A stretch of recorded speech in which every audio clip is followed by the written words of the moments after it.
আসসালামু আলাইকুম। রান্নার জগতের সবচেয়ে সহজ রান্না আমার মনে হয় মুরগি ভুনা।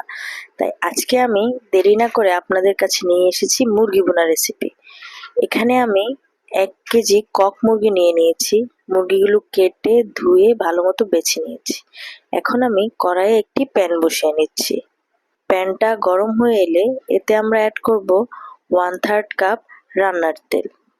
এরপর এতে আমরা দিয়ে নিব 3-4টা এলাচ, 2 টুকরো দারচিনি এবং একটি তেজপাতা। তারপর এতে আমরা অ্যাড করব 1/2 কাপ পেঁয়াজ কুচি। এবার পেঁয়াজগুলোকে 2 থেকে 3 মিনিটের মতো ভেজে নিব যাতে পেঁয়াজটা একটু নরম হয়ে আসে।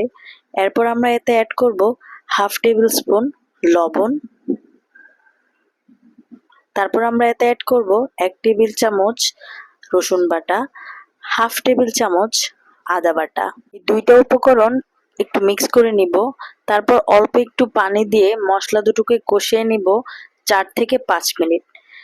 মশলাটা ভালো মতো কষানো হয়ে গেলে আমরা এতে দিয়ে দিব 1/2 চা চামচ হলুদের গুঁড়া, 1 চা চামচ মরিচের গুঁড়া, 1 চা চামচ ধনিয়ার গুঁড়া, 1 চা চামচ জিরার গুঁড়া।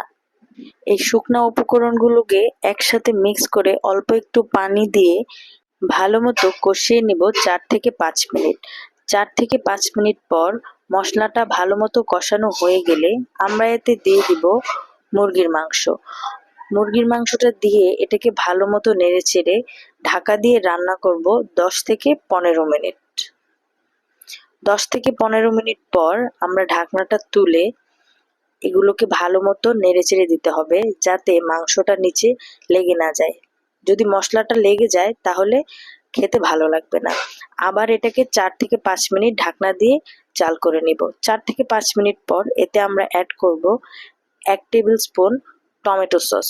টমেটো সসটা আপনারা চাইলে স্কিপ করতে পারেন, কিন্তু যদি দেন তাহলে খেতে ভালো লাগবে।